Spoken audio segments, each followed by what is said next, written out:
शराब पीकर गाड़ियां चलाते हुए 478 अफराद पकड़े गए।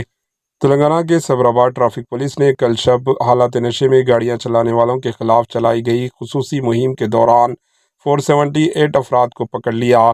सबसे ज़्यादा 101 अफराद को मियांपुर ट्रैफिक पुलिस से पकड़ लिया। जुमला 478 में से 388 टू व्हीलर सवार, 17 ऑटो रिक्शा और 70 फोर व्हीलर ड्राइवरों को ट्रैफिक पुलिस ने पकड़ लिया। पकड़े गए सबसे ज़्यादा 187 अफराद की उम्र 31 से 40 साल के दरमियान है, जबकि 172 अफराद की उम्र 21 से 30 साल के दरमियान बताई गई। Bureau report, H news.